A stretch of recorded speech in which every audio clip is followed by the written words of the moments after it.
hurry, right to lace is now lean forward, right to act.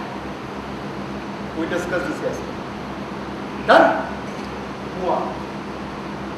So old high program rating scheme, which has now gone into low program PRPs. पहले तो एक programme करो तो PRP TRP की, आजकल अगर आप 15 TRP किसी प्रोग्राम में लेंगे, that is a record. Another important thing, and maybe Dr. Sridhar is a great authority on this. What has happened is, I gave you the example that every year we add 1 crore mobiles. And mobile is more important to the youngsters or even to us than the wallet. I gave an example yesterday. That if I forget my wallet, I am less tense. But if I forget my cell, I am more tense. In fact, I am looking while it is there. Now, what is therefore happening is, पहले जब आप TV देखते थे, कोई disturbance नहीं था. So it was a solitary experience. आज जब एड्स आते हैं, तो बेटा SMS करता है. Sunny, how are you? Let's meet after this. आप देखते कोई मिस कॉल तो नहीं है. It has become an obsession. कोई मिस कॉल आपको पता नहीं आएगी, कोई मैसेज नहीं आएगी, फिर भी आप देखेंगे.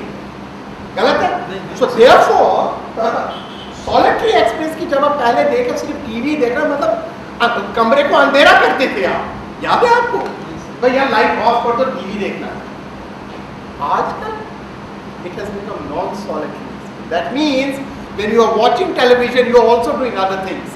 Therefore, the impact of television has reduced. Therefore, in this case, the impact of advertising has reduced. Changa? Chalo. Let's look at the old case. Top 5 brands is Google, Apple, Coca-Cola, Starbucks, Nike. These are the 5 top brands of the world. ठीक है? और ये इनका top advertisers are these ones. ये दो इकट्ठे नहीं है. दैट मीन्स जो ज्यादा एडवर्टाइजिंग कर रहे हैं वो नेसेसरली टॉप ब्रांड्स नहीं है. Absolutely. So that means the relationship between brand building and advertising budget is getting reduce. चंगा? That came up. Advertising budget दोनों का एक ही है, लेकिन वॉलमार्ट की सेल टर्नओवर 4 गुना उससे ज्यादा है. It is because they believe in the building the brand through public relations. You are already familiar with Walmart in India. बाहर की Walmart deal, no advertising, all public relations. इनको रामदेव को भी जोड़ो. All public relations like that. You all know, you don't know Kmart. And Kmart spends more on advertising. 4 times. But you know Walmart. Why?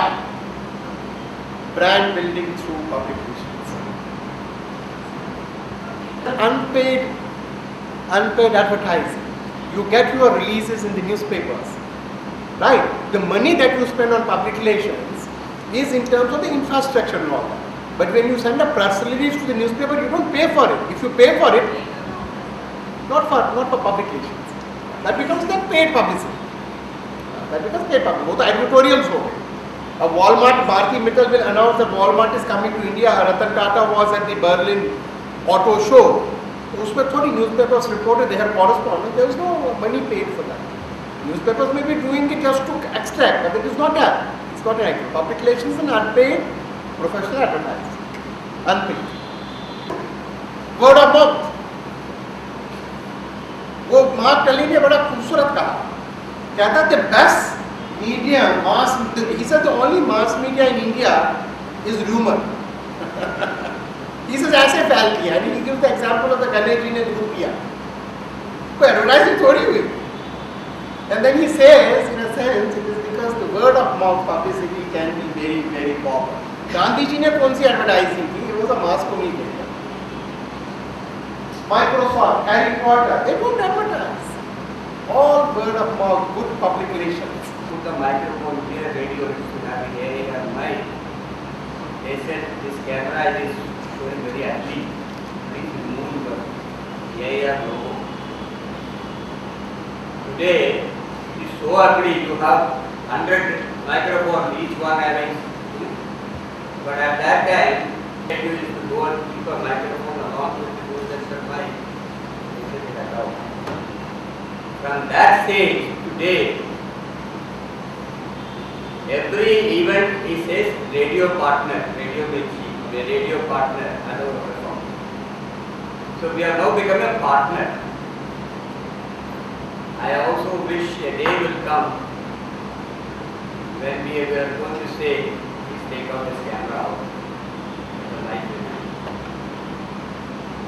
Maybe camera will be invisible, but not protruding like this.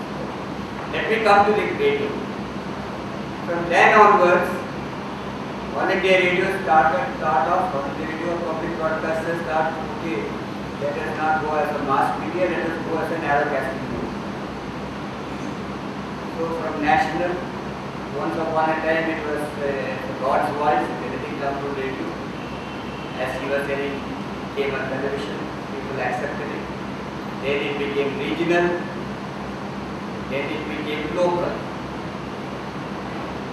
But the glamour of the picture attracted all the young journalists and mass communication people. Either they went to advertising, or they went to film, or they went to the best brain, the creative brain for the country.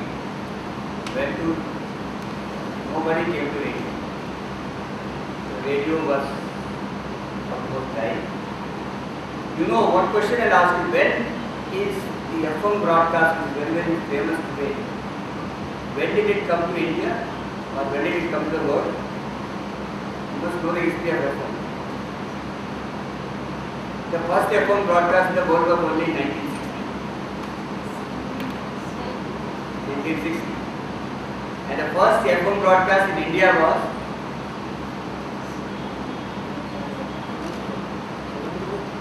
1975 in Chennai. I have a cutting of Chief Engineer S.N. Mitra used to tell me what is FM broadcasting in 1975. There are fellows who are working with me in All India Radio, they never understood what is FM. It is left to Times of India when we were the first person to give it an hire to a Times of India, Times of FM. They started writing AM to PM on Times of FM. They started marketing it. Till such time, 20 years, the All India Radio fellows thought either it is Jaipur A or Jaipur B, 9:30 to 10, Jaipur A, 10 to 10:30, Jaipur B, or 10 A, 10 E, 10 E. They never understood the value. They were not allowed. But in the 21st century, things have changed. And in 1995, the Supreme Court ruling and the airwaves are free. So everything and cable revolution came without asking for it. So the government what they start for? Okay, relaxing. Let us relaxing for commercial purposes.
ये है S means shape और F means form, यानी मैंने जिस event को perceive किया, उसको मैंने जिस रूम पे दिखाया, वो फॉर्म क्या था और उसका शेप क्या था। फिर जब ग्रुप्स के कुछ सब ग्रुप्स होते हैं, मीडिया में बात ओपिनियन लीडर्स के द्वारा दूसरे तक पहुंचती है, सब लोग मीडिया को उपभोग एक जैसा नहीं करते। मैंने आज टीवी देखा, मुझे पता पड़ा कि आगरा का रूट खुल गया, मैंने कल दूसरे को बताया कि आगरा का रूट खुल गया। ज़रूरी नहीं है दूसरे ने टीवी देखा हो। तो ये जो पर्सन है, हो सकता है ये भी दूसरे को कुछ बताना चाहे। तो इस आदमी के लिए इवेंट ये था, मेरे लिए इवेंट ये था, तो इसने दूसरे को बताया E1 के रूप में, ठीक है, और दूसरे आदमी ने इसको परसीव किया एस E1 के रूप में। ये चीज़ सेम रहेगी, मीडिया जो उसके पास अवेलेबल था, जो मीडिया उसने सेलेक्ट किया, इस तरह से ये प्रोसीजर चलता रहता है। That is SE1। इस तरह जिस भी ओपिनियन लीडर के द्वारा जितने भी सब ग्रुप्स में बटा होगा, वो बात वहाँ तक पहुँच जाएगी। तो शुरू में मैंने कहा था, मैंने ये माना उमस है, मैंने इसको परसीव किया उमस है, शायद बारिश हो सकती है, और इसने दूसरी जगह आके बताया कि बारिश हो रही है। तो इस तरह से मैटर करता है कि आपने लोगों को क्या बताया और मीडिया ने लोगों तक क्या पहुंचाया। Thank you. एक राजा था। यहाँ पे प्रिंट मीडिया की कहानी अपना काम शुरू कर देती है, लेकिन जाहिर सी बात है, अगर मैं आपको कहूँ कि इसको टेलीविज़न पे दिखाना है, टेलीविज़न पे कहानी बतानी है या फिल्म बनानी है, तो क्या केवल ये 3 शब्द काफ़ी होंगे? आप बताइए, आप सबसे आगे बैठे हैं, आप बताइए, क्या ये काफ़ी होगा? बिल्कुल नहीं होगा। क्यों? क्योंकि वो दृश्य माध्यम है, और दृश्य माध्यम है तो उसकी अपनी ज़रूरतें हैं, अपनी रिक्वायरमेंट है। और जाहिर सी बात है, जब हमने टेलीविज़न के माध्यमगत विशेषताएं पढ़ी थी, तो उसमें सबसे पहली चीज़ ही पढ़ी थी दृश्य श्रव्य माध्यम, यानी उसमें दृश्य भी हो और ध्वनि भी हो, आवाज़ भी हो। तो अब आप देखिए कि एक राजा था। अब इसके लिए हमें एक सेट चाहिए। एक राजा था कहने से काम नहीं चलेगा, एक सेट चाहिए। अब सेट कैसा चाहिए? आपके और मेरे बेडरूम का, ड्राइंग रूम का तो नहीं चलेगा, चूँकि पात्र जो है वो राजा है। इसलिए राजा का राजत्व बताने के लिए हमें उसका एक राजमहल के सेट बनाना पड़ेगा।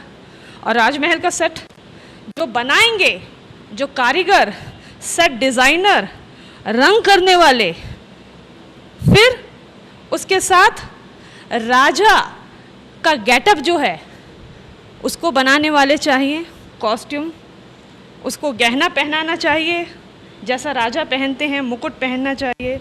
और उसके बाद आके राजा ऐसी कुर्सी पर तो बैठेगा नहीं, तो जाहिर सी बात है उसको सिंहासन नुमा कुछ उसके इक्विपमेंट्स चाहिए वहाँ पर।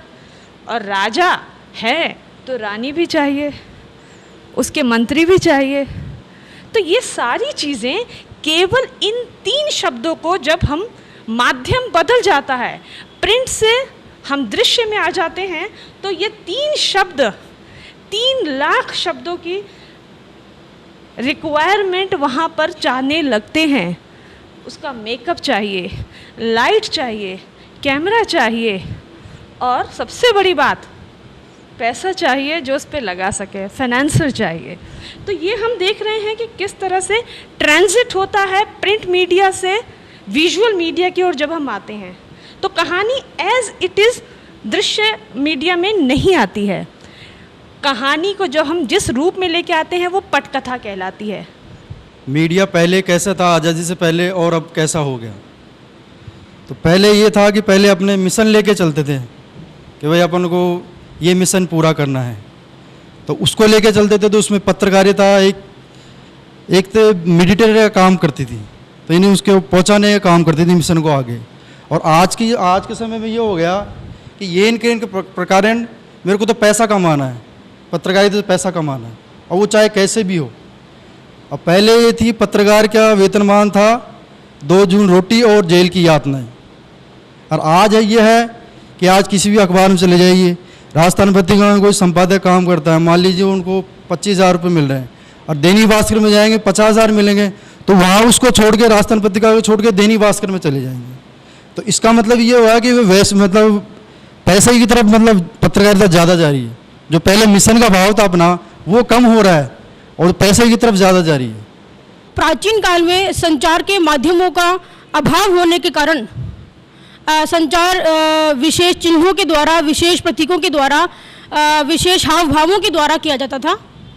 परंतु धीरे धीरे देश काल और परिस्थिति में बदलाव के कारण, समय के निरंतर विकास के कारण आधुनिक युग के अंदर संचार के हमारे सामने ढेरों माध्यम उपलब्ध हैं और सहज उपलब्ध हैं, जिनके ज़रिए हम अपनी बात अन्य व्यक्तियों को, समूहों को आसानी से पहुंचा सकते हैं।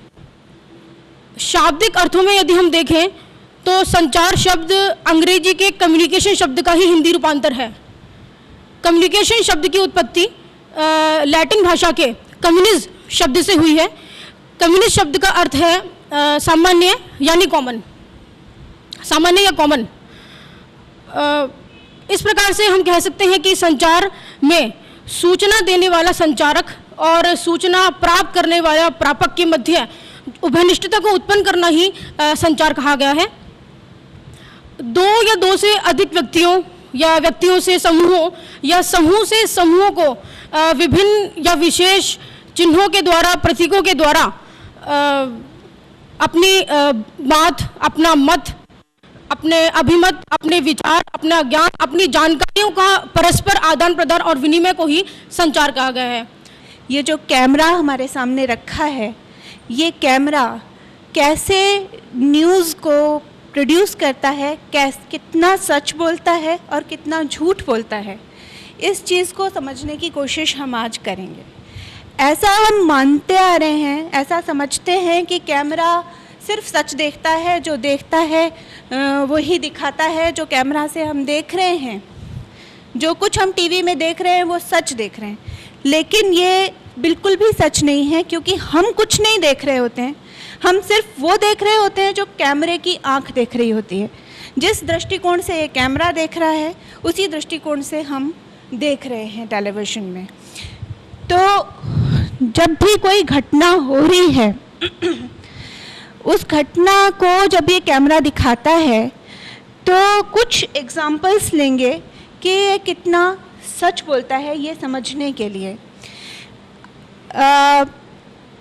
अभी मैंने पिछले रात को मैं एक समाचार देख रही थी, और उस समाचार में ऐसा एक हल्का फुल्का सॉफ्ट स्टोरी थी कि भोपाल में एक कार्यशाला शुरू हुई गर्मी की छुट्टियों के लिए, और उसमें एक हॉल दिखाया गया था। उस हॉल में आगे कुछ लोग बैठे हुए दिखाई दे रहे थे। बिल्कुल भी आप ये अंदाज़ा नहीं लगा सकते कि वो हॉल कितना भरा हुआ था, कितने लोग उसमें हैं, 20, 25 या 200, क्योंकि कैमरे ने जो फ्रेम बनाया है वो फ्रेम पूरा भरा हुआ है।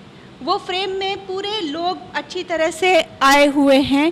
तो आप ये सोचेंगे, आमतौर पे लोग सोचेंगे बहुत सारे लोग हैं, लेकिन ऐसा होता नहीं है। अगर वो केवल 2 पंक्तियों में, आगे की 2 पंक्तियों में लोग बैठे हैं और पीछे नहीं बैठे हैं, तो अगर वो कार्यशाला सफल नहीं भी है, तो ये कैमरा दिखा सकता है कि वो सफल है। रिपोर्टिंग अपने आप में एक बहुत बड़ा चुनौतीपूर्ण कार्य है। जब हम रिपोर्टिंग करते हैं तो रिपोर्टिंग करते समय हमें बहुत सी बातें ध्यान में रखनी पड़ती हैं।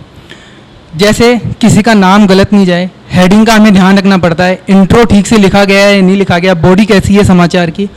इसके साथ ही हम समय पर खबर को फाइल कर पाते हैं या नहीं कर पाते, ये सबसे महत्वपूर्ण बात है। कारण ये रहता है कि एक रिपोर्टर के ऊपर दबाव इतना बना रहता है कि वो निरंतर उसके पास में, जैसे ऑफिस में जाता है पहले सुबह 11 बजे 12 बजे, तो सबसे पहले उसे मीटिंग करनी पड़ती है संपादक के साथ। संपादक फिर उसे दिन के असाइनमेंट्स, कुछ ज़रूरी घटनाएं हैं उनकी इवेंट के लिए, उसको कवरेज के लिए वो बोलता है। तो इन सभी के चलते भागदौड़ के इस समय के अंदर कुछ इवेंट वो लेके भी आता है, तो कुछ वो फिर विज्ञप्तियों के जरिए भी उनको मैनेज करता है। लेकिन जब इस समय पे खबर वो फाइल नहीं कर पाता है, तो कभी कभी उसकी खबर रह भी जाती है, या फिर उसकी खबर को मुख्यतः से प्रकाशित भी नहीं किया जाता है। ये कुछ बातें हैं जो कि रिपोर्टिंग के दौरान हमें ध्यान रखनी चाहिए। सबसे पहले तो ये है कि हमको ये समझना चाहिए कि ये कोई ग्लैमरस या फिल्मी दुनिया की तरह से क्षेत्र नहीं है जहां आप ग्लैमर की दृष्टि से यहां आना चाहते हैं। ये वो रास्ते हैं, रेगिस्तानी रास्ते हैं, और रेगिस्तान में चलने वालों को कभी दरख्त की उम्मीद नहीं करनी चाहिए। उस दृष्टि से अगर आप आना चाहते हैं तभी इस क्षेत्र में आएँ। और अगर आप एक ग्लैमरस या किसी प्रकार से भ्रमित होकर के इस क्षेत्र में आ रहे हैं तो बहुत गलती पर है। और दूसरी बात, पत्रकारिता का मूल कार्य मधुमक्खी की तरह से शहद को ला कर के इकट्ठा करना है, और शहद में बहुत डंक भी होते हैं, और फूलों को बीच में से जाना है, खुशबू को चुनना है, कांटों से बचना है। और सबसे पहले जो सबसे बड़ा काम करते हैं वो पत्रकारिता में रिपोर्टर्स करते हैं, और रिपोर्टर्स के लिए जो सबसे बड़ी बात होती है कि उन्हें अपना मान अपमान और सारी चीज़ें घर के हैंगर पर टांग करके जानी होती हैं। उसे रिक्शे वाले से भी मिलना है, कलम वाले से भी मिलना है, कोठे वाले से भी मिलना है। अगर आपने कोई बीच में एक ब्रेक लगा दिया कि ये मुझसे छोटा व्यक्ति है और आप एहसास कमतरी में जाग रहे हैं, तो आप रिपोर्टर नहीं बन सकते। और बड़ी स्पष्ट सी बात है, आप जिसकी रिपोर्टिंग या कलेक्शंस करने जा रहे हैं उसके नॉर्म्स भी आपको पता होना चाहिए। जैसे आप अगर किसी बौद्ध भिक्षु से बात करते हैं और आपने कह दिया कि आप मेकअप में कितना समय लगाते हैं, तो वो आपसे ना इंटरव्यू करेगा ना बात करेगा, क्योंकि बुद्ध धर्म के जो भिक्षु होते हैं उनमें मेकअप निषेध है, दर्पण देखना निषेध है, सिर को बिल्कुल गंजा इसलिए करते हैं क्योंकि 80% टाइम चेहरे देखने में, बाल बनाने में लगता है, तो उनके मेडिटेशन में कमी आती है। तो ये शुरू से ही चला आ रहा है। तो you must know the trends and basics and history of the background where you are going to collect the honey. और दूसरी बात, आपको बड़ी विनम्रता से, शिष्टता से, आंखों में आंखें डाल करके प्यार से काम करना होगा। आप ईमानदारी से काम करें, विश्वास का हनन ना करें। जहाँ से भी सूत्र से कोई भी सूचना ले रहे हैं, आप ये विश्वास उसको दिलाएं कि हम स्रोत का उल्लेख कभी नहीं करेंगे। पीआर क्या है? बेसिकली पब्लिक रिलेशंस जो है वो, उसका जो नाम है वही हमें बता रहा है कि पब्लिक रिलेशंस मतलब रिलेशंस विद द पब्लिक। आप लोग सभी जानते होंगे कि पब्लिक रिलेशंस जो है वो आज के क्षेत्र में एक बहुत ही इम्पॉर्टेंट, एक उभरता हुआ क्षेत्र बन के आ रहा है। चाहे कोई एकेडमिक इंस्टीट्यूट हो, चाहे हॉस्पिटल्स हो, चाहे कॉरपोरेट सेक्टर हो, हर क्षेत्र में गवर्नमेंट के जितने भी वो हैं ऑर्गेनाइजेशंस, सभी में पब्लिक रिलेशंस एक बहुत तेज़ी से उभरता हुआ क्षेत्र है। बेसिकली पब्लिक रिलेशंस में क्या होता है कि एक कला है कि आप किस तरह से लोगों को इन्फ्लुएंस करते हो, किस तरह से लोगों को आप अपनी ऑर्गेनाइजेशन और अपनी जो पब्लिक है, पब्लिक रिलेशन ऑफिसर जो है या पीआर डिपार्टमेंट जो है वो क्या करता है कि जो उसकी संस्था है और उसकी जो पब्लिक है, उन दोनों के बीच में एक म्यूचुअल अंडरस्टैंडिंग जो है वो क्रिएट करता है। मतलब आपसी एक सामंजस्य कह सकते हैं, एक आपसी समझ जो है वो स्थापित करता है, संवाद स्थापित करता है। बेसिकली कोई भी तरीके का अगर मिसकम्युनिकेशन होता है किसी संस्था या उसकी पब्लिक में, तो वही जाके पीआर का काम खराब हो जाता है। और यहीं पर आती है ज़रूरत पीआर की कि किस तरह से वो इफ़ेक्टिवली आपस में एक सामंजस्य, एक समझ स्थापित कर सके। एक न्यूज़ आई, गोरखपुर में सड़क दुर्घटना में 2-3 लोगों की मौत हो गई, 2-3 लोग घायल हो गए। मैंने अपने सहयोगी को इस तार को एडिट करने के लिए, ये न्यूज़ टेलीप्रिंटर से आई थी वार्ता की, उनको मैंने एडिट करने के दिया। उन्होंने बाकायदे उससे उस खबर को एडिट की, हेडलाइन लगाया, उस पर क्रॉसर दिया और वो खबर मुझे बढ़ा दी। मैंने भी उस खबर को चेक किया और रजिस्टर में दर्ज करके मैं उससे कंपोजिंग के लिए भेजने ही वाला था कि वो मेरे सहयोगी ने कहा कि मनोज जी, आज अखबार में ये परंपरा रही है कि नाम के बाद जी लगा के बोलते हैं। मेरे एक सहयोगी का नाम शिव जी था, तो उनके नाम के बाद डबल जी लग जाता था, तो बड़ी परेशानी होती थी। बहरहाल मैंने उस खबर को पढ़ा, मैंने कहा ठीक है। उन्होंने कहा एक बार और पढ़िए। मैंने उस खबर को जब दोबारा पढ़ा और सिर उठा के ध्यान से देखा, तो मेरे वो सहयोगी रो रहे थे। उनकी आँखों से अनवरत आंसू बह रहे थे। मैं समझ गया कि कुछ न कुछ हम लोगों के साथ गड़बड़ी हो गई है। जब मैंने जानना क्या चाहा, उन्होंने स्वयं बताया कि ये मेरे घर के लोग हैं। मेरे परिवार के लोग हैं, जिसमें उनकी पत्नी भी थी, उनके बच्चे भी थे, उनके पेरेंट्स भी थे। उसमें 3 लोग नहीं रहे और 3 लोग घायल हो गए थे। अब आप कल्पना कर सकते हैं कि हमें किन परिस्थितियों में, रिपोर्टिंग में तो परेशानी आती ही आती है, एडिटिंग में भी हमें किन परिस्थितियों में काम करना पड़ता है। अब वो माहौल इतना कारुणिक हो गया। लेकिन मित्रों, खबरों की दुनिया बहुत ही बेरहम होती है। समाचार पत्रों की दुनिया उससे भी ज़्यादा बेरहम और ख़तरनाक, क्योंकि दांव पर नौकरी होती है। आज मैं बात करना चाहूँगी जन माध्यमों की भाषा को लेकर और उस पर जो प्रभाव पड़ता है आम जनता पर, उस चीज़ को लेकर हम बात करेंगे आज। हम सभी जानते हैं कि भाषा एक ऐसा सशक्त सेतु है जो प्रेषक और प्रेषित के बीच की कड़ी है, और भाषा का प्रयोग व अभिव्यक्ति है जो संप्रेषण को सुलभ और सरल बनाती है। और वहीं दूसरी ओर भाषा का गलत प्रयोग अर्थ का अनर्थ भी कर देता है। हमने कल परसों भाषा के बारे में काफ़ी चर्चा की, लघु पत्रिकाओं के बारे में चर्चा की, भाषा के प्रयोग को लेकर बात की इन पिछले 1-2-3 दिनों में। तो हम सभी जानते हैं कि the language of mass media lays strong and sound impact on the general mass. The language is that tool that can turn an illiterate to a literate being. Mass media, whether newspaper, radio, television or cinema, leaves a great impact on a general mass. इसको लेकर मैंने एक PowerPoint presentation तैयार किया है। This topic has been divided into 3 wings. The first is formal and informal styles and use of language in newspaper, radio, television, cinema, computers. जब भी हम लोग फीचर लिखते हैं तो हमें अपने रीडर के मूड को स्ट्राइक करना होता है।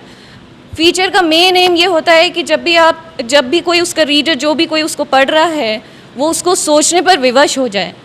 एक ह्यूमैनिटेरियन एंगल को देते हुए हम फीचर राइटिंग करते हैं। Feature can be written upon so many subjects like occasions, traditions, culture, or any political issue, any natural calamity, any social problem in fact. News writing या article basically को provide करता है facts, जबकि feature writing में हमारा M होता है कि हमारा जो रीडर है, हमारे रीडर को एक मानवीय दृष्टिकोण या जो भी उस फीचर को लिख रहा है वो फीचर राइटर अपना एक पर्सपेक्टिव उसमें देता है। जबकि आप ये कह सकते हैं कि न्यूज़ विथ व्यूज़ हो जाती है, जहाँ पर कि एक फीचर राइटर अपनी ओपिनियन और अपने व्यूज़ देने के लिए पूरी तरह से आज़ाद होता है। उसका मेन एम ये होता है कि किसी भी एक सीरियस इशू को या किसी भी एक सीरियस मैटर को बहुत ही लाइटर मैनर में डील करें। मेरा आज का विषय है एक पत्रकार में क्या क्या क्वालिटी होनी चाहिए, एक अच्छा पत्रकार बनने के लिए उसमें क्या क्या गुण होने चाहिए। लेकिन उससे पहले मैं आपको ये बताना चाहूँगी कि पत्रकारिता जो है स्वतंत्रता से पहले तक एक मिशन था, जिसमें जो भी व्यक्ति था वो किसी तरह की लाभ हानि को न सोचकर केवल पत्रकारिता करता था। और उस समय जो भी पत्रकार होता था वो उसने कुछ भी लिख दिया वही पत्रकारिता मानी जाती थी। राष्ट्र प्रेम से प्रेरित होकर उसने कुछ भी लिखा वही पत्रकारिता थी। उसके बाद धीरे धीरे प्रोफेशन में तब्दील हुआ और एक व्यक्ति के लिए आजीविका का साधन बना। और आज के समय में यह एक व्यापारीकरण हो गया, इसका एक व्यवसायीकरण हो गया। आज पत्रकारिता बाजारवाद से पूरी तरह घिर चुकी है। तो इसी संदर्भ में मैं ये बताना चाहूँगी कि वर्तमान समय में एक पत्रकार में क्या क्या क्वालिटी होनी चाहिए। एक पत्रकार को सबसे पहले न्यूज़ फॉर साइंस, यानी कि उसमें न्यूज़ को, समाचार को सूंघने की क्षमता होनी चाहिए। नोज फॉर न्यूज़, समाचार को सूंघने की क्षमता होनी चाहिए कि किस तरह की ये समाचार है। यानी कि एक कुत्ते ने, जैसे आपको एक उदाहरण देती हूँ, एक कुत्ते ने आदमी को काटा तो यह समाचार नहीं है, क्योंकि अमूमन कुत्ता ही आदमी को काटता है। लेकिन यदि आदमी ने कुत्ते को काटा तो यह एक तरह से समाचार है। तो उस व्यक्ति में, उस पत्रकार में यह सूंघने की क्षमता होनी चाहिए कि ये न्यूज़ है, आदमी ने कुत्ते को काटा तो यह न्यूज़ है। इसके अलावा दूसरी बात है, कोई भी एक पत्रकार है, कोई व्यक्ति है, उसमें न्यूज़ को लिखने की क्षमता आनी चाहिए, यानी कि समाचार की हेडिंग क्या है, इंट्रो क्या है, बॉडी क्या है, ये तीनों चीज़ें लिखने की उसमें क्वालिटी होनी चाहिए। तीसरा, जो भी पत्रकार है उसमें वर्तमान संदर्भ को देखते हुए उसमें सारी तकनीकें, जो भी आज के समय में नई नई तकनीकें आई हैं, टेक्नोलॉजीज आई हैं, उनको जानने का, उसका ज्ञान होना उसमें बहुत ज़्यादा ज़रूरी है। क्योंकि वर्तमान संदर्भ में चाहे आपके समाचार पत्र हो, चाहे इलेक्ट्रॉनिक मीडिया हो, और चाहे और कोई सा माध्यम हो, चाहे वो साइबर पत्रकारिता हो, तो उसके लिए उसको नई नई तकनीकों का ज्ञान होना बहुत ज़रूरी है, जिसमें आपके कंप्यूटर का ज्ञान होना, इंटरनेट का ज्ञान होना बेहद ज़रूरी है। सरल शब्दों में कहा जाए तो संचार का तात्पर्य जब दो या दो से अधिक व्यक्ति आपस में अपने विचारों का आदान प्रदान करते हैं, अपने थॉट्स को, अपने आइडियाज़ को आपस में शेयर करते हैं, तो उस प्रक्रिया को हम कम्युनिकेशन के रूप में कहा जाता है। और अगर और भी इजी वे में देखा जाए तो यहाँ मैं खड़ी होकर आप लोगों से बातचीत कर रही हूँ, अपने विचार आप लोगों के साथ शेयर कर रही हूँ, बांट रही हूँ, वो भी संचार का ही एक रूप है। अगर आदिकाल पे हम लोग नज़र डालें तो ये पाएंगे कि तब मानव का विकास नहीं हुआ था, उसको बोलना नहीं आता था। उस समय में वो अपने हाव भावों के माध्यम से, संकेतों के माध्यम से अपनी बात दूसरे लोगों तक पहुंचाया करता था। लेकिन धीरे धीरे मानव जाति का विकास हुआ, मानव ने आपस में बातचीत करना सीखा, और तब संचार की ही वजह से वह अपना विकास धीरे धीरे आगे करता चला गया। इसलिए कहा जा सकता है कि संचार की प्रकृति हमेशा विकास की रही है। अगर किसी एक जगह पे कहीं नई चीज़ का आविष्कार होता है तो लोग संचार के माध्यम से दूसरी जगह तक उस आविष्कार के बारे में बातचीत करते हैं। परिणाम स्वरूप वहाँ के लोग भी अपना उस आविष्कार को अपनाते हैं और अपनी जाति का, अपने एरिया का, जिस जगह में वो रहते हैं, अपने समुदाय का विकास करते हैं। इस प्रकार संचार की प्रकृति हमेशा से ही विकास की रही है। और देखा जाए तो संचार के काफ़ी रूप होते हैं। पहला रूप है इंट्रापर्सनल, जब एक व्यक्ति आपस में खुद से बात करता है। कई बार हम एक काम करने के पश्चात खुद को निराश महसूस करते हैं या खुद कुछ खुशी का अनुभव करते हैं, अपने भगवान से हम किसी बात को लेकर शिकायत करते हैं। वो एक तरह से इंटरपर्सनल कम्युनिकेशन का ही एक रूप है। कम्युनिकेशन का, संचार का दूसरा रूप होगा इंटरपर्सनल, जब आपस में दो या दो से अधिक व्यक्ति बातचीत करते हैं, अपने विचारों का आदान प्रदान करते हैं, वो इंटरपर्सनल कम्युनिकेशन कहलाता है। तीसरा रूप संचार का होगा समूह संचार या ग्रुप कम्युनिकेशन। एक सभा होती है, एक नेता खड़ा होकर संबोधित करता है अपने पार्टी के लोगों को, कोई वर्कशॉप आयोजित होती है, कोई सेमिनार आयोजित होता है, वो सब ग्रुप कम्युनिकेशन का ही रूप है।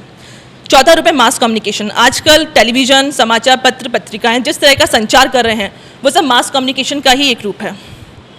This is the only industry which helps you in to be self-employed। और ख़ास करके महिलाओं के लिए सेक्टर, उनके लिए एक खुशखबरी है कि महिलाओं के लिए सेक्टर बहुत ही बढ़िया है, बहुत ही पेइंग है। क्योंकि आज मेट्रोज़ में खासकर ये कल्चर देखा जा रहा है कि महिलाएं जो वेडिंग प्लानर और थीम पार्टीज़ ऑर्गेनाइजर्स और फैशन डिज़ाइनिंग के शोज़ वगैरह ऑर्गेनाइज करके बैठे बैठे काफ़ी पैसे कमा रही हैं। तो अगर महिलाएं पैसे कमाना चाहती हैं, पुरुषों से आगे बढ़ना चाहती हैं, तो उनके लिए ये सेशन काफ़ी इंटरेस्टिंग होगा। कुछ एग्जैक्टली ये हम कह नहीं सकते कि इवेंट मैनेजमेंट की शुरुआत कब हुई है, लेकिन जो पुराने किताबों से लगता है तो रामायण, जो सीता स्वयंवर था, वो पहला इवेंट मैनेजमेंट, पहला इवेंट माना जाता था जो कि वेल मैनेज था। उसमें ऑर्गेनाइजर्स भी थे, जो कि इवेंट मैनेजमेंट का मेन एलिमेंट है। उसमें रिस्क मैनेजमेंट का एक फैक्टर था, बड़ा इंटरेस्टिंग फैक्टर था। परशुराम वो खड़ग लेके आ गए और जो है शिव धनुष टूटने पे उन्होंने काफ़ी ड्रामा किया, वो रिस्क मैनेजमेंट था। इवेंट मैनेजमेंट रिस्क फैक्टर होता है। अभी रिसेंटली मेरठ में जो आग लगी थी, तो जरूरी नहीं है कि परशुराम के रूप में ही रिस्क हो, और रिस्क में जहाँ रिस्क फैक्टर होता है वहाँ महिलाएं ज़्यादा कारगर सिद्ध होती हैं पुरुषों के मुकाबले। तो इसलिए मैं खास करके ये कहना चाहूँगा कि महिलाओं के लिए काफ़ी इम्पॉर्टेंट वेंचर है इवेंट मैनेजमेंट। अब हम इसके कुछ बेसिक चीज़ों को डिस्कस करेंगे। मैं फिलिप कोटलर ने क्या कहा और संतोष राव ने क्या कहा, इन सब चीज़ों पे नहीं जाऊँगा, लेकिन चूँकि मैंने 20 इवेंट ऑर्गेनाइज किए हैं तो अपने अनुभव को शेयर करना चाहूँगा। मैं इवेंट मैनेजमेंट को डिफ़ाइन करता हूँ कि it is a kind of multimedia package which helps the client or manufacturer in establishing a distinct or exclusive identity of their product, services and idea. Multimedia package मैंने इसलिए कहा कि ये सिर्फ एक ऐसा माध्यम है, इकलौता माध्यम है जिसमें सारे मीडियम को ये यूज़ करता है। इसमें प्रिंट मीडिया से भी हमारा वास्ता पड़ता है, इलेक्ट्रॉनिक मीडिया से भी हमारा वास्ता पड़ता है और साइबर मीडिया से भी हमारा वास्ता पड़ता है। तो इसलिए ये इसको मैं मल्टीमीडिया पैकेज कहता हूँ। अब आइए हम एक सरसरी के एलिमेंट्स क्या क्या हैं। तो पहला एलिमेंट है organiser. Obviously organiser should be very he or she must have dexterity in his or her mind, मतलब मेंटली वो क्विक होना चाहिए, फास्ट होना चाहिए, ताकि क्योंकि डिसीजन मेकिंग का टाइम बहुत ज़्यादा नहीं होता है। दूसरा मेन एलिमेंट है टारगेट ऑडियंस। टारगेट ऑडियंस क्या है कि जो मैसेज, देखिए इवेंट मैनेजमेंट हो, एडवर्टाइजिंग हो, पीआर हो, प्रमोशन हो या और भी जो प्रचार के टूल हैं, ये सारे एक कम्युनिकेशन के फॉर्म हैं। तो जो भी हम मैसेज देना चाहते हैं वो मैसेज एक खास समाज के एक खास तबके के लिए होता है और वो खास तबका टारगेट ऑडियंस कहलाता है। आप लोगों के पाठ्यक्रम में एक विषय है writing for art and culture in media, और उस संदर्भ में बहुत सी चीज़ें हैं, चित्रकला है, मूर्तिकला है, सिनेमा है, नाटक है, लेकिन इन सब का जो केंद्रीय जो तत्व है वो है एस्थेटिक सेंस या सौंदर्य चेतना। पूरा जीवन लोगों का गुजर जाता है लेकिन उनका सौंदर्य बोध या एस्थेटिक सेंस वो नहीं जग पाता है। और इसीलिए कई बार हम लोग कहते हैं कि वो जो मुहावरा चल पड़ा है कि भैंस के आगे बीन बजाना, लेकिन एकमात्र मनुष्य एक ऐसा प्राणी है जिसमें सौंदर्य चेतना है। वो समझ सकता है कि ये जो घड़ी लगी हुई है ठीक बीच में, उसे थोड़ा सा भी दाएं बाएं कर देते तो वो अच्छी नहीं लगती, उसकी लोकेशन गड़बड़ा जाती। यस, वो समझ सकता है कि अखबार का जो आकार है वो चौकोर होने के बजाय अगर तिकोना कर दिया जाता तो नहीं अच्छा लगता। और वो ये भी समझ सकता है कि गहरे काले रंग पर सफ़ेद रंग ही बेहतर खिल सकता है, उसके अलावा कोई बेहतर रंग नहीं खिल सकता। दरअसल सौंदर्य चेतना का विकास बहुत धीरे धीरे होता है और ये देश, काल और परिस्थिति पर भी निर्भर करता है।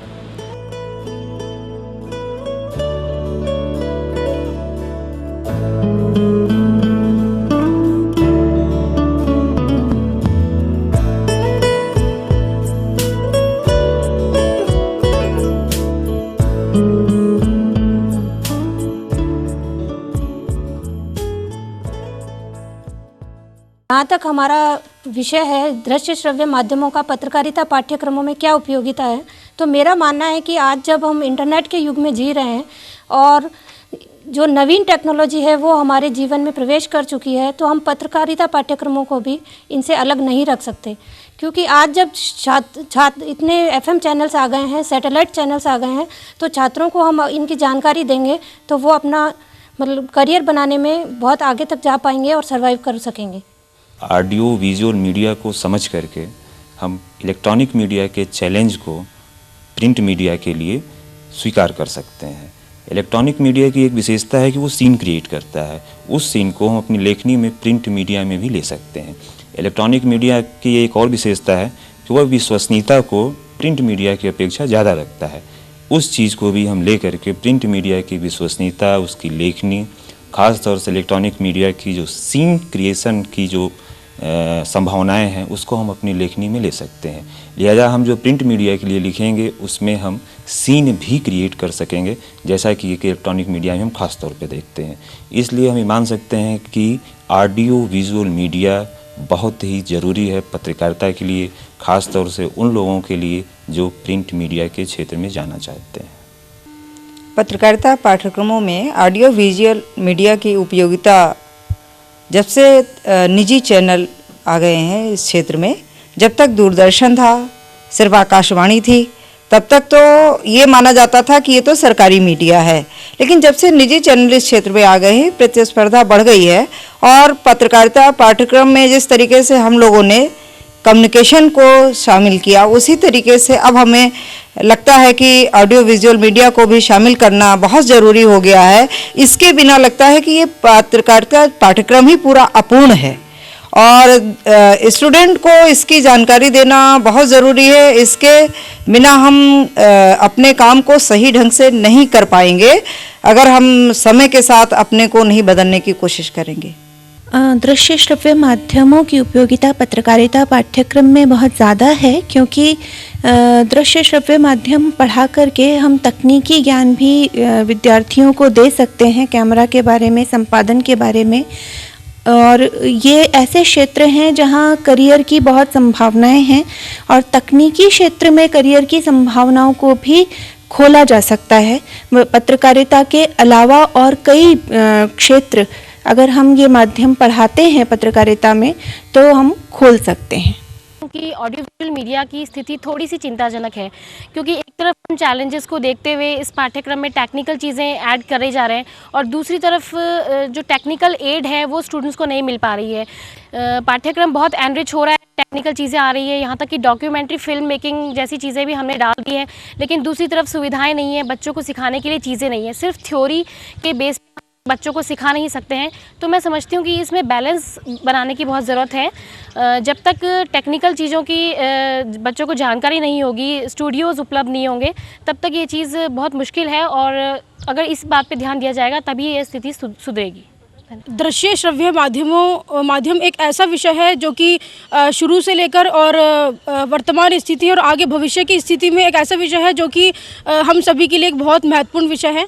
और तकनीकी दृष्टि से मैं बताऊंगी कि तकनीकी जिस तरह से धीरे धीरे दृश्य श्रव्य माध्यमों में तकनीक विकसित होती जा रही है, ऐसे में मीडिया शिक्षकों के रूप में हमारी जिम्मेदारी भी और अधिक बढ़ती जा रही है, क्योंकि जो बुक्स अवेलेबल हैं उनमें हम थ्योरी वाला जो पार्ट है वो पढ़ा सकते हैं, लेकिन तकनीकी शिक्षा देने के लिए हमें ये आवश्यक है कि हमारे पास पर्याप्त स्टूडियो हों और जैसे कैमरा भी इसमें एक महत्वपूर्ण विषय है। तो उसके बारे में मैं ये बताना चाहूँगी कि धीरे धीरे कैमरा के प्रकार बढ़ते जा रहे हैं, कैमरा की टेक्निक्स और डेवलप होती जा रही हैं। तो इसके लिए आवश्यक है कि स्टूडेंट्स को अच्छे से अच्छे स्टूडियो में ले जाके और कैमरा के बारे में जितने भी टेक्निकल एस्पेक्ट्स हैं उनके बारे में बता के उनको अच्छी से अच्छी शिक्षा दी जाए, ताकि वो आगे जाके अगर किसी भी तरह की दृश्य श्रव्य माध्यमों में तकनीकी क्षेत्र में जाना चाहें तो वो आसानी से उसको कवर कर सकें। धन्यवाद।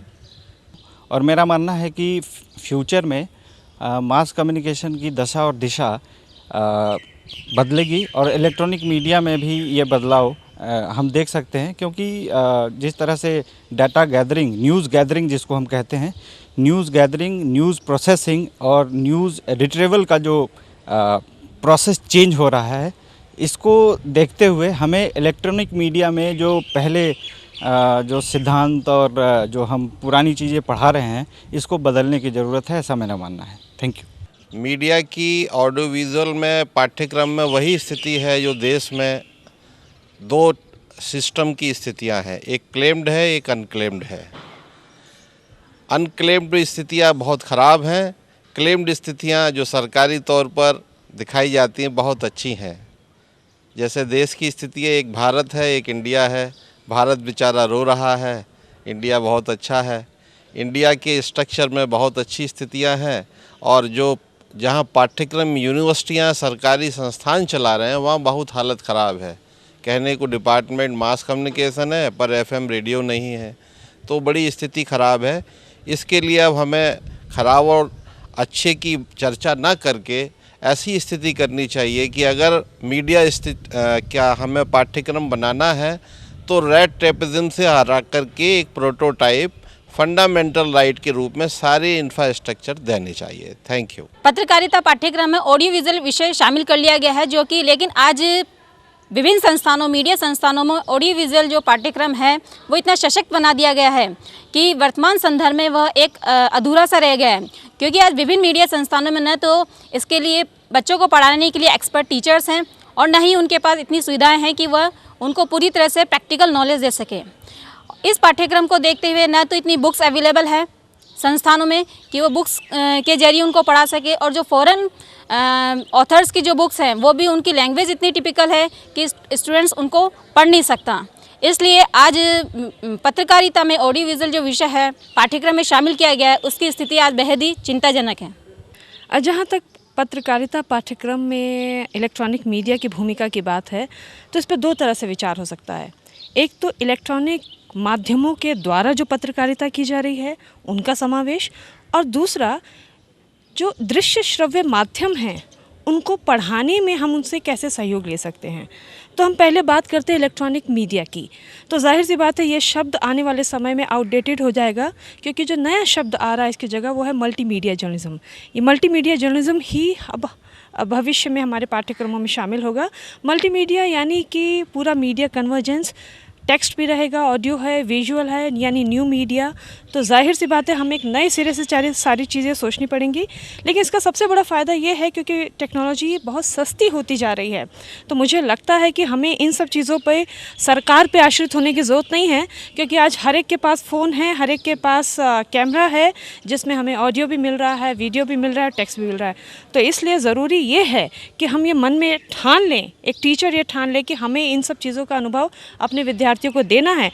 तो मुझे नहीं लगता कि हमें बहुत बड़े भारी प्रपोजल्स और यूजीसी के प्रपोजल की ज़रूरत है।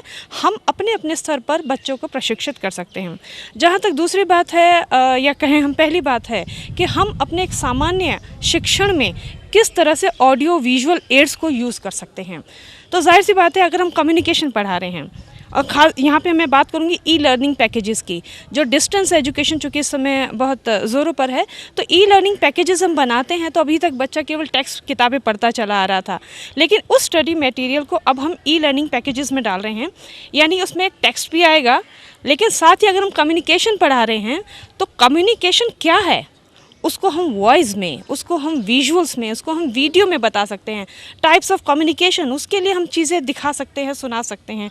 इसी तरह से प्रिंट मीडिया है, हिस्ट्री ऑफ प्रेस है, उसमें तमाम जो विजुअल्स चीज़ें हैं, उनके वॉइसेस हैं, जिनके वॉइस, जिनका ऑडियो इनपुट्स हमारे पास मौजूद है ऐसे पत्रकारों के, ये सब चीज़ें हम उसमें डाल सकते हैं। तो मुझे लगता है इन दोनों ही दृष्टियों से जो दिशा है इलेक्ट्रॉनिक मीडिया की, या यूँ कहें कि मल्टीमीडिया जर्नलिज्म की, बहुत उज्जवल है। ज़रूरत इस बात की है हम ये ठान लें कि हमें सरकार की ओर नहीं बल्कि स्वयं की ओर देखना है। धन्यवाद। जहाँ तक पत्रकारिता पाठ्यक्रम के अंदर ऑडियो और विजुअल मीडिया की उपयोगिता या उसकी दिशा का सवाल है, तो हम ये कर सकते हैं पत्रकारिता पाठ्यक्रम के अंदर कि जहाँ हम जो प्रैक्टिकल वर्क करवाते हैं फाइनल ईयर के स्टूडेंट्स को, उसके अंदर हम एक पार्ट ये भी जोड़ें जिसके अंदर ऑडियो विजुअल मीडिया से रिलेटेड हो। उसके अंदर एक ऐसा प्रोजेक्ट उसमें समाहित किया जाए कि स्टूडेंट उसको कंप्लीट करके लाएँ। जैसे कोई स्टोरी हुई या कोई डॉक्यूमेंट्री हुई, उसको वो कंप्लीट करके लाएं, साथ में उसका अंक भी उसके अंदर निर्धारित हो। इससे ये होगा कि स्टूडेंट उसको सीरियसली लेगा और सीरियसली उसको करेगा। कारण ये है कि आज परिवर्तन के इस दौर के अंदर एमजीएमसी जो पाठ्यक्रम चलाया जा रहा है राजस्थान विश्वविद्यालय की तरफ से, उसके अंदर सभी समाहित किया गया है। उसमें एडवर्टाइजमेंट भी है, प्रिंट जर्नलिज्म भी है, इलेक्ट्रॉनिक जर्नलिज्म भी है, इलेक्ट्रॉनिक मीडिया भी है। इलेक्ट्रॉनिक मीडिया के अंदर जब तक प्रैक्टिकल वर्क पे फोकस नहीं किया जाएगा तब तक हम स्टूडेंट्स को पूरा उसके बारे में जानकारी नहीं दे पाएंगे कि वो किस प्रकार से सीख रहे हैं या किस प्रकार की उनकी जानकारी है या किस लेवल तक वो जानकारी ले पाए हैं। तो इसके लिए ज़रूरी है कि प्रैक्टिकल वर्क तो हो ही, और प्रैक्टिकल वर्क वो सीरियसली करें। उसके लिए उसका एक प्रोजेक्ट रिपोर्ट के अंदर एक ऐसा प्रोजेक्ट निर्धारित किया जाए कि वो स्टूडेंट उसको करके लाए, और उसका एक अंक निर्धारण भी होना ज़रूरी है। जैसे जो 100 नंबर का जो पेपर होता है, डिजिटेशन वाला पार्ट है, उसमें 25 नंबर का एक इलेक्ट्रॉनिक मीडिया से रिलेटेड एक आइटम जोड़ा जाए जिससे स्टूडेंट उसे सीरियसली करें, और सीरियसली वो करेंगे तो डेफिनेटली उनकी इस पाठ्यक्रम में इलेक्ट्रॉनिक मीडिया को लेकर के जो एक चेतना है वो भी विकसित होगी और एक गुणवत्ता भी उनकी विकसित होगी। वर्तमान में ऑडियो विजुअल मीडिया की जो आज के पाठ्यक्रम में जो स्थिति बनी हुई है वो कुछ इस प्रकार है कि हमारे विद्यार्थियों को किताबी ज्ञान तो है, पर हमारे विद्यार्थी को ये पता नहीं है कि उस किताबी ज्ञान को हम व्यावहारिक रूप कैसे दें, क्योंकि जिन कॉलेजेस में ये कोर्स चलाया जा रहा है उन कॉलेजेस में स्टूडियो नहीं है, इक्विपमेंट्स नहीं है। जो विद्यार्थी है वो किताब के बल पर कितना समझ सकता है और कितना सोच सकता है या क्या कर सकता है। जब हमने इस पाठ्यक्रम को, जब हमने इस मीडिया को अपने पाठ्यक्रम में सम्मिलित कर रखा है तो हमारा ये कर्तव्य बनता है कि हम उस कॉलेज में या उस प्रशिक्षण संस्थान में वो सारी फैसिलिटीज़ स्टूडेंट्स को अवेलेबल कराएं जिससे कि स्टूडेंट्स को कैमरा हैंडलिंग और टेक्निकल नॉलेज के साथ साथ व्यावहारिक ज्ञान भी प्राप्त हो सके। कई कॉलेजेस में जहाँ पे भी ये कोर्स चलाया जा रहा है वहाँ पे लाइब्रेरी में इतनी किताबें हैं, लेकिन उन किताबों में ज़्यादातर या तो फॉरेन राइटर्स की किताबें हैं जिसको कि समझना और पढ़ना उन विद्यार्थियों के लिए काफ़ी कठिन है, और तीसरी बात ये कि उन किताबों में जो इंडियन राइटर्स की किताबें हैं वो बहुत कम हैं। तो हम लोग को कुछ इस तरह के रिसोर्सेज, कुछ इस तरह की फैसिलिटीज़ अवेलेबल करानी चाहिए जो कि स्टूडेंट्स को किताबी ज्ञान के साथ साथ व्यावहारिक ज्ञान भी दे सकें। धन्यवाद। आज वैश्वीकरण के युग में देखें तो संचार माध्यमों में इलेक्ट्रॉनिक मीडिया की भूमिका है, जो कि एक बहुत ही सशक्त माध्यम है। बहुजन हिताय, बहुजन समाज को ये पूरी तरीके से चरितार्थ करता है। पत्रकारिता के क्षेत्र में ऑडियो विजुअल मीडिया की अगर उपयोगिता, दिशा या दशा को देखें तो मल्टी डायमेंशनल होते हुए भी इसकी जो दशा है आज बहुत ही दयनीय स्थिति से है। अगर हम दूर दराज के क्षेत्रों में जाते हैं तो वहाँ देखते हैं कि साधनों की उपलब्धता के बावजूद भी आज की जो दशा है इलेक्ट्रॉनिक मीडिया की या फिर ऑडियो विजुअल की बात करें तो वह बहुत ही दयनीय है। चूँकि नए नए FM चैनल्स रोज़ खुल रहे हैं, रोज़ नए TV satellite channels, news channels आ रहे हैं, तो पत्रकारिता के विद्यार्थियों के लिए ज़रूरी है कि उनको नई से नई तकनीक की इस बारे में ट्रेनिंग दी जाए। एक टाइम था जब प्रिंट मीडिया में रिपोर्टर सिर्फ रिपोर्टिंग करता था, पर अब उससे एक्सपेक्ट करते हैं कि वो एडिटिंग भी करे, वो फोटोग्राफ भी खींच कर लाए, वो रिपोर्ट भी अच्छी से तैयार करे, वो प्रूफ रीडिंग भी करे। तो यही ज़माना अब इलेक्ट्रॉनिक मीडिया में आने वाला है।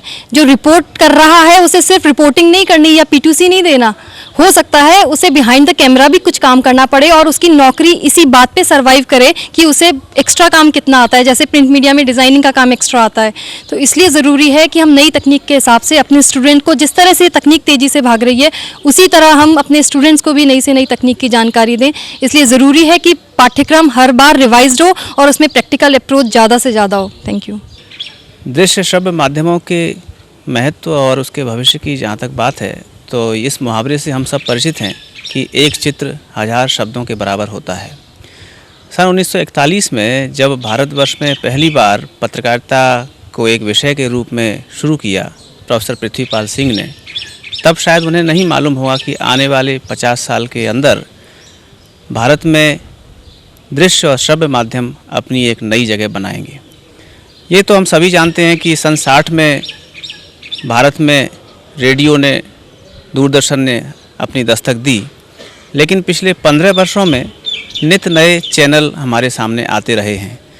इन सब बातों को ध्यान में रखते हुए पत्रकारिता के पाठ्यक्रम में दृश्य और श्रव्य माध्यम एक नए विषय के रूप में अपने नए आयाम से हमें परिचित कराते हैं, और इसलिए निश्चित रूप से विद्यार्थियों के लिए और इस विषय की संभावनाओं को देखते हुए इस पाठ्यक्रम को नए सिरे से हमें तराशना और तलाशना चाहिए।